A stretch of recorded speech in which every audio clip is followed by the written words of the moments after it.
You can read that disclaimer while I talk about what segment 2 is going to be. So segment 2 today is going to be final thoughts, comments, anecdotes, and so forth of After the Bomb.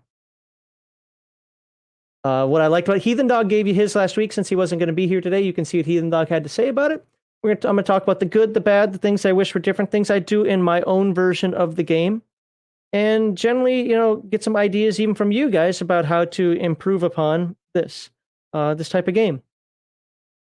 I am going to actually read the thing that I read. No, I have to do it differently. I'm going to read the thing that I did in the last segment because I really want to make it clear to people of why somebody would play this type of game. Because there tends to be this misconception out there that playing some sort of anthropomorphic animal, again, nobody cared in years past, but now makes you some sort of name. So let me get that off the screen, slide this over here. And let me put this on the screen again.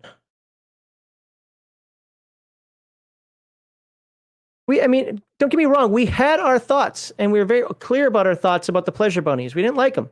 Well, Heathen Dog was much more positive about on the stream than he was behind the scenes. But to be fair, he was also much more positive about After the Bomb coming out than he was going in. So he does see that there's some value to this type of game. It's still not his favorite, and nor should it have to be. Just like Heroes Unlimited. I see value to Heroes Unlimited, but I'm not big into superheroes. So let's see what this says. The concept behind After the Bomb is novel but not new. We see animal characters everywhere, in every kind of storytelling media. From George Orwell's brilliant Animal Farm to the Teenage Mutant Ninja Turtles in comics, televisions, and movies. From Bugs Bunny through Roger Rabbit. There's been a fascination with animals that mimic the human form or habit. This goes back to ancient Egyptian, the Native American totems. They're just all types of facets in life. You can see this. So Heathen is coming out. Yeah, okay. You can watch the video for that posted on Thursday. You can see Heathen Dog's thoughts about it. It's the one where we talk about mutant animals. And he was kind of weirded me out with the pleasure bunny thing, but you know what? So this identification with animal goes deep in all our minds, in all our cultures. All over the world, in every age, in every land, there have always been animal icons. Stories of the trickster animal, coyote or dingo, spider or fox, the wise owl, and their bigger, more powerful, nearly always clueless victims.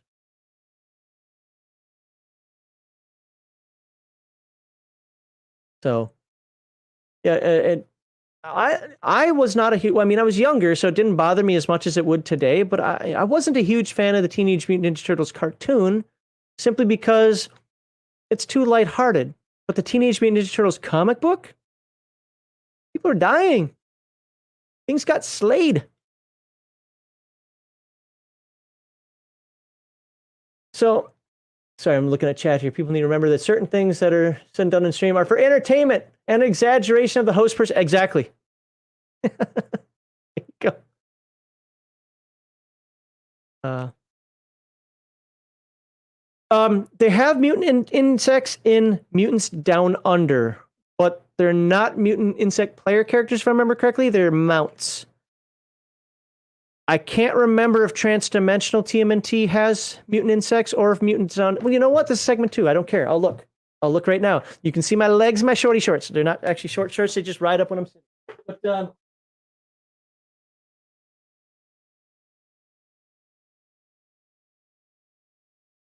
so, Mutants Down Under, and I'm going to talk about this a little bit when I talk about my final thoughts.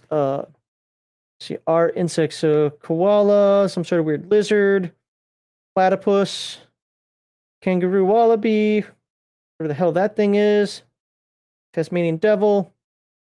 Nope, I'm only seeing them as mounts. Or maybe that was... Hey, I'm not seeing any bugs in here. What the hell? Maybe that was roadhogs. Did I have the wrong one? Oh, no, here we go. Mutant insects.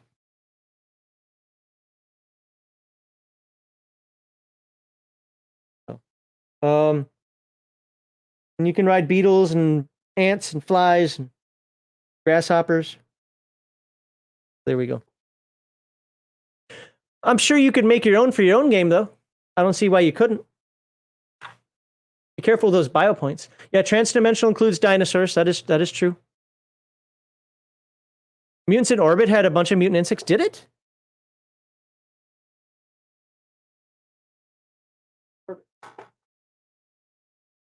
I just want to be. I did use this as a supplement for some stuff, but I didn't ever use it for animals or anything.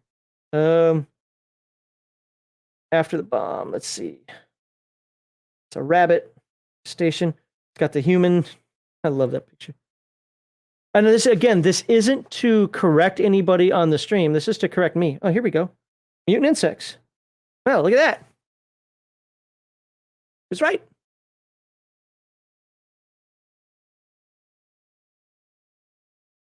Insect powers, insect flight, insect descriptions. So there you go. Typical mutant ant. These look like the way these are done here. It almost looks like these are supposed to be NPCs though. But there you go. You can do it. So good job. Thank you for that update. You know, I have these books, but some of them has been a long time since I've read through them. So yeah. All right. So my thoughts. Let me get my book here because I wrote down some notes. And I'm sure you guys in chat will help me out with some thoughts as well, because it's what you like to do. So first of all, as I've said from the beginning, I know our first video, I got a couple of Discord messages from people saying, hey, you're kind of a dick in that first video. Maybe. But if you know anything about how we do things here, we call them like we see them. Remember, I can put up this other banner here. We're information you need to hear, not what you want to hear. We're truthful but opinionated. So, where's my segment 2 thing? So you're always going to get what we think and why we think it. If you don't like it, well, then, post the comments. I mean, again, not everybody thinks the same. Kevin Sullivan says he's currently working on consolidating mutant animals from all Palladium sources. That's cool. But even though I don't like the backstory, because it's oversimplistic, I feel it was rushed. I know Heathen Dog said he thinks it was written by like a 5-year-old or something. I think it was just rushed. Like, dude, give us some words. It is based on the original one, but the things that added to it aren't good. Hold on a second. I got to do this. There, there. I don't like it, but again, when I do it, I play more in Roadhog setting.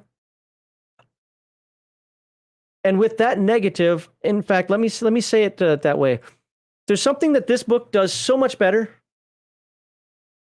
The After the Bomb book does so much better. Is the education and background system. I like it. I always felt when I did Roadhogs, you got to play 3 character classes, and that's it. Mechanic, driver, mechanic. That's it. This one gives you a lot more options while still having it feel like it's post-apocalyptic. And when I say Mad Max, another thing that somebody was making some jokes about on another stream about the Mad. No, I'm not talking weird colored hair. People wearing dominatrix outfits on the front of crazy vehicles, although you can have that. This is why I kind of today started taking the Terra Nova, if you guys watch that 1-season TV show. Something that's post-apocalyptic with exploration, where the road between here and there might be broken down, might be crumbling, may have been destroyed in a war, or it's just run down because nobody lives there anymore. Everybody died, just it's more of a city-state type thing. It's not necessarily all desolate with crazy people trying to, put heads on stakes everywhere. And it could be that way. The highway engineer, yeah, that's fair. In Roadhogs did have that, yes. I'm looking down at my notes to see how I want to do this. But yeah, I like this. I like the skill system of After the Bomb. This game did a really good update to the skill system. And if you noticed when I made my character, even if there were mistakes on it, there are a lot of skills. And yeah, Fallout, there you go, Fallout. You could do that. I think that's a really good example, Fallout. Now, but you don't have to make everybody in every city be assholes, though. You'll have good. Remember, we had a baseball team. We floated around with the baseball team. So, All right, so see, better education system, better skill list to match this. Yes, the skill list matches the setting really well. Like we went through some of them. I really like the skill list in After the Bomb. It has a good animal selection. And while the book kind of says it doesn't have zoo animals in there, there actually are a lot of zoo animals in there. Now, some of them are missing, like gazelles and so forth, but it has lions and tigers and bears, oh my. You're going to have the common ones. And if you have the old books, oops, I'll just hold up Mutants in Orbit because it's the one on top. If you have the old books, you can find other mutants. I'll even say that, remember, I used to complain about the Weasel all the time because people would play the Weasel in Teenage Mutant Ninja Turtles with its +9 physical prowess, and it's annoying. Well, that was toned down after the bombs. It looked like somebody went through and reconfigured the animals a little bit, and I'm not going to say they're balanced. There's no such thing, and they shouldn't be balanced, but they make more sense now. They're more playable. So, hey, have a good one, Shadow and Sun. That ruins the picture of Max on a leash. Hey, if you're playing, remember, there are certain types of dogs that you can do that to. There you go. I'll put that up there because that's just a visual nobody wants. So I said good animal selection, although you still will need the supplements if you really want to get into like koala bears and anacondas from the jungle and so forth. But those books are available. And while I'm not a fan of them personally, I understand the importance and what the purebreds, throwbacks, and chimeras offer. They give you more for whether you want to use this as a supplement to Heroes Unlimited or Rifts, if you want to add a little more fantastic element to your game, if you just want characters that are, I don't want to call them glass cannons. They have a role, but they also come with a drawback. Like that dog, that psychic dog, well, you've got to be on all fours. You don't get to pick hands or anything. You have to be on all fours. But you're a dog with psychic powers, and you're smart. If you want to be that Angus, you get that +20 strength. It's that whatever this game calls that supernatural type strength. You're crushing some foreheads. You're breaking through walls. But you've got to have the partial who's, or I forget what it is, off the top of my head, but you have to stick to those limitations. You're stuck between a size category also, minimum size you can be, maximum size you can be. If you want to be, oh my God, if you want the flying pigs or the pleasure bunnies, they're there for you to use. 100% optional though. And it pretty much says everything to do with the purebreds, the chimeras, and throwbacks are optional. If you really want throwbacks though, you get Transdimensional TMNT and play the dinosaurs. I prefer to play a bear, my spirit, and I like that kind of concept because, and I've been saying the bear a lot recently because, again, people who like superheroes play their spandex underwear on the outside, wearing guys that truth, justice, in the American way, or whatever he's supposed to say now because that's racist or something.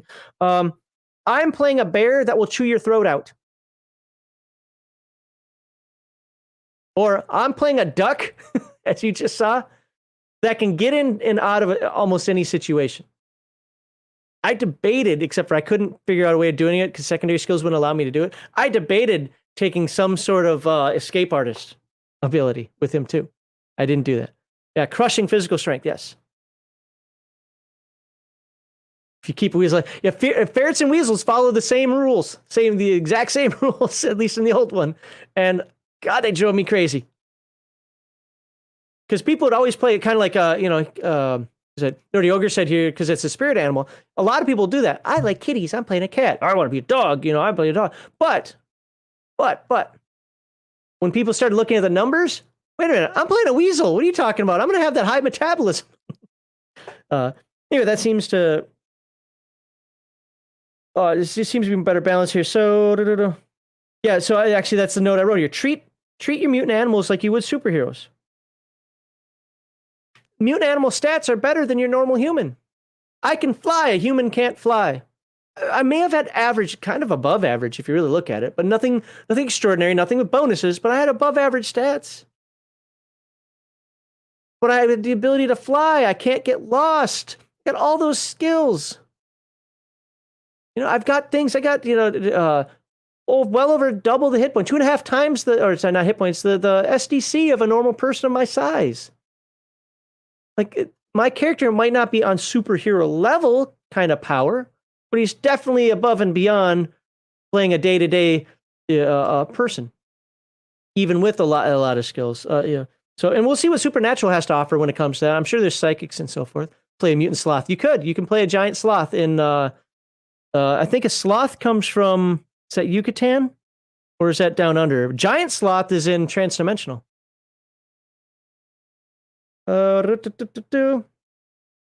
And said this book, while not perfect. Well, that's a Minnesotan thing. While not perfect, it's absolutely one of the best books in the purposes of layout. It still has some layout issues, but like the combat section was clear, concise, at least for Palladium, and absolutely put together. Like you read it, you got the rule. It was right there. Pop, pop, pop. Definitely better than the Heroes Unlimited book, and in my opinion, better than the Rifts book. But Heathen Dog might disagree with that one. Now the flaws in this, as I already talked about, was the backstory. Just ignore the backstory, make your own, or use that backstory as somewhat of a framework, but make it better. Instead of making it a generation or two, make it 500 years. Make it forget about the high schoolers doing the virus. Have it, the Wuhan lab made the virus. There are a lot of things you can do. Oh, is it South America for giant sloth? I thought it was transdimensional. Okay.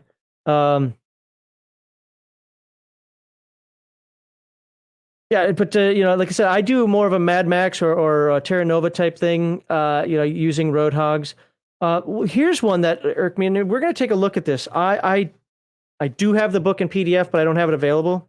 But I'm going to read this off. There's one thing from After the Bomb that is missing that I really feel needs to come back, even though I didn't use it. And don't mean I didn't use it like as in a rule. I just didn't use it because I didn't use it. Teenage Mutant Ninja Turtles team characters. Let me read 2 paragraphs here for team characters. And I really think that After the Bomb should bring this back. Here's what it says. Actually, it's 3 paragraphs, sorry. Or 4 paragraphs. Here we go. In Teenage Mutant Ninja Turtles, players can choose to roll up their characters as a team. There's no limit to the number. Oh, sorry. There's no limit to the number. It should say of players. There we go. This is just bad writing. Okay. There's no limit to the number of players who join the group. The main disadvantage of team characters is that the players lose some of the flexibility and diversity that comes from a mixed group of hero characters. On the other hand, there are important bonuses that characters receive when players create their characters as a group. First of all, the characters receive the skill level bonus for each player who participates on the team. Secondly, all the team characters in a group receive the special group bonus on attributes. That's a big one. In order to use the team character rules, players must declare the intention before roll up your character. All team character players decide that they will create the characters the same time and will have the exact same powers and abilities. Therefore, all team characters must be based on the same animal, must have the same background, and must all spend their Bio-E points exactly the same way. Growth levels, human attributes, and psionics. Of course, some variations do occur. Even identical twins usually have different interests and personalities. So each member of the group rolls the attribute individually.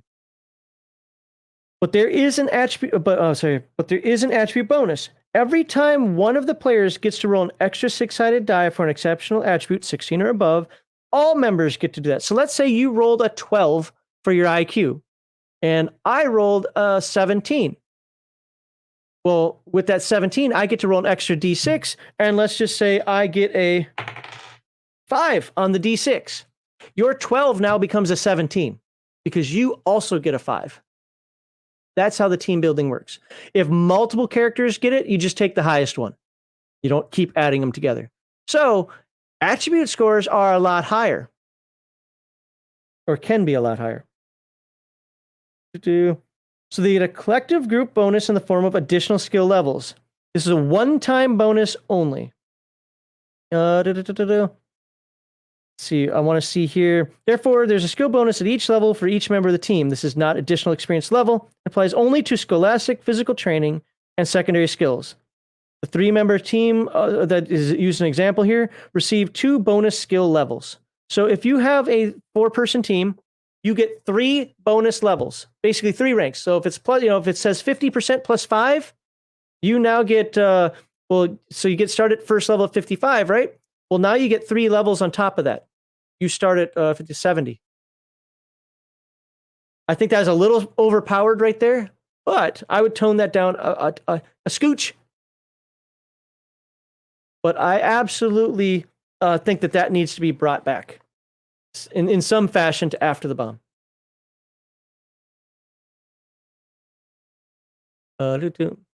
Evening. Hello.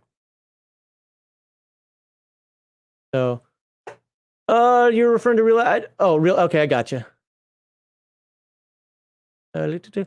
So yeah, team characters. I liked it as a concept. That skill thing is a little broken, but conceptually, I like it. What I would like to say is you get the bonus of the highest character. So it's a one-time bonus of the highest character. Makes your smarty pants beneficial to the group. This was just a weird anecdotal one as I was paging through the book. Why do mutant frogs not get some sort of tongue ability? Like the ability to latch, like almost like a prehensile tail, where I can snap it out there so many feet. Because again, if I'm a 6-foot frog and I can steal something, maybe it's just assumed that the game master will allow that, but it wasn't written into the frog. I think it should be, even if it's for free. You're a frog, you can do that.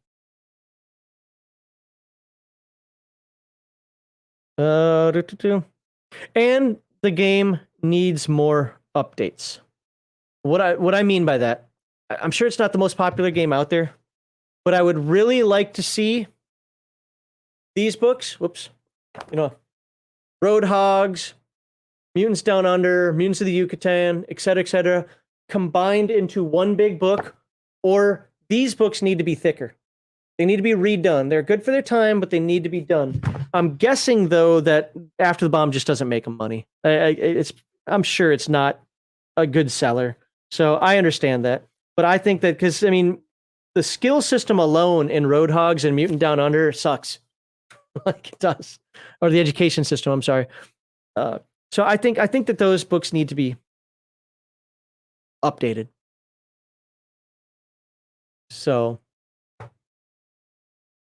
with that, I don't want to keep rambling on here. I guess it's be kind of a short segment 2, but that's good for a long segment 1. Like I said about the segment 1 deal is I will go through those slides again, probably not today because I have to do all the post video stuff today, but I'll probably go through them.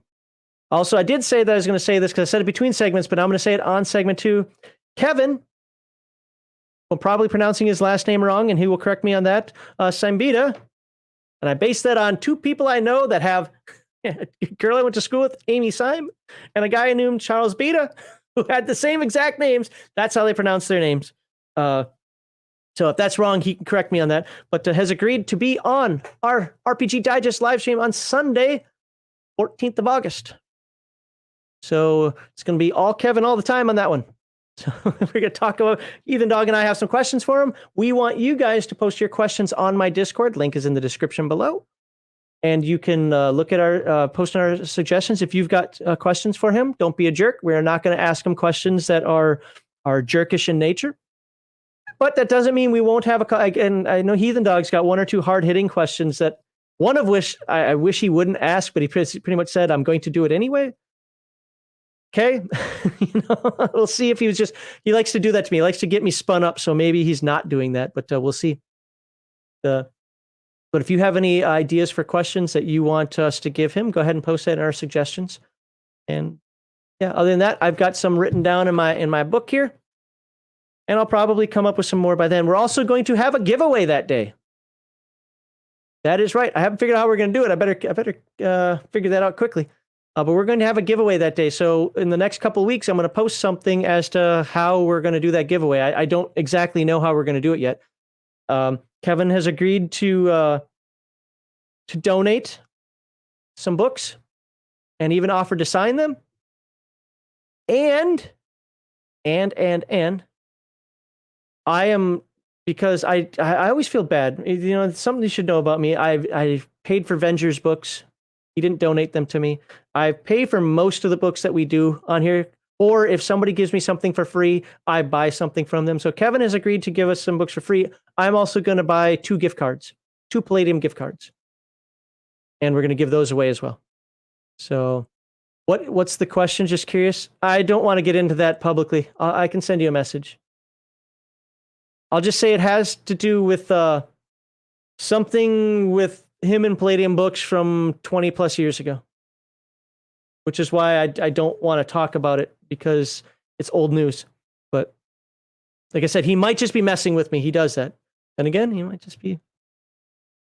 Well, you can make that comment when he's on. We'll probably read it. We'll maybe read it. I don't know. Again, I'm not going to read anything that's completely antagonistic towards him, because that's not fair to have a guest come on our show and just start lighting him up. That's, everybody has opinions about things. We definitely have opinions about things. But again, we will read chat. Of course, if there's super chats, they're going to get read. If anything's too antagonistic, I'll thank you for your money and move on. Now, that would not be considered too antagonistic. But Kevin, why are you such a racist or something like that? No, we're not gonna entertain that stuff. We're going to be respectful to our guests while still asking him questions that we feel and probably you feel need to be answered. No. Violence Solves Everything wants him to end second edition. There you go. Ethan talked about the mana reprint of After the Bomb where all the mutants are the bad guys. Yeah, maybe. No, he just says he doesn't really care for anthropomorphic animals anyway. We only covered After the Bomb because of me. Like, he would have skipped this one. Just like we're skipping the zombie one. I forget, because I hate zombies. Or Heathen Dog can do that one on his own.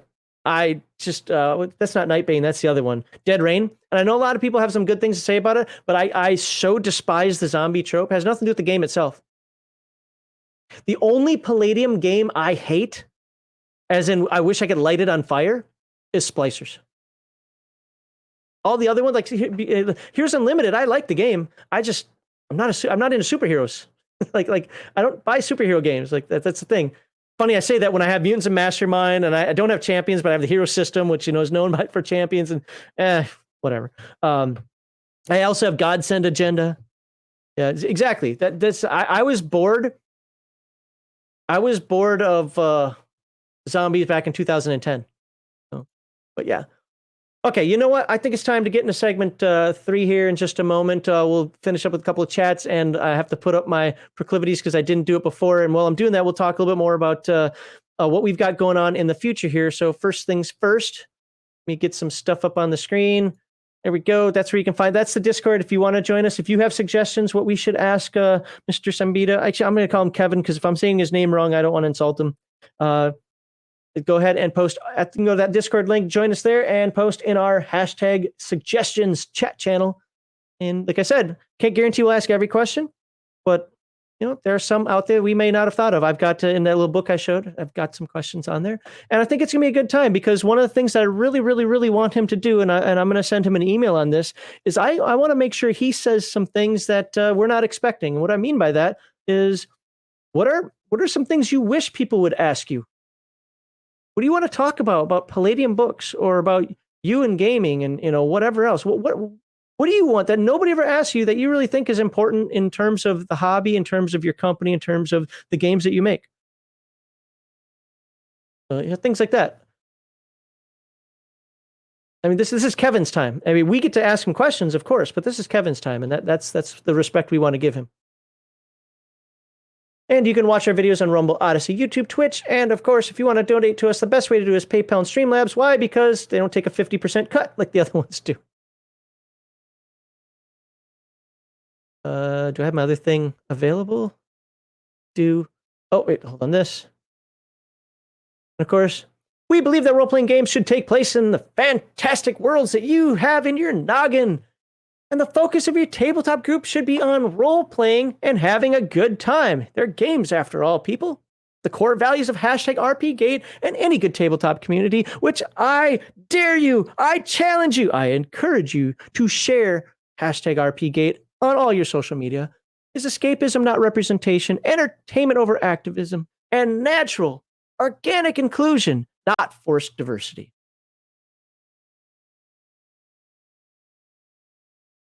Thank you very much. Have a great day.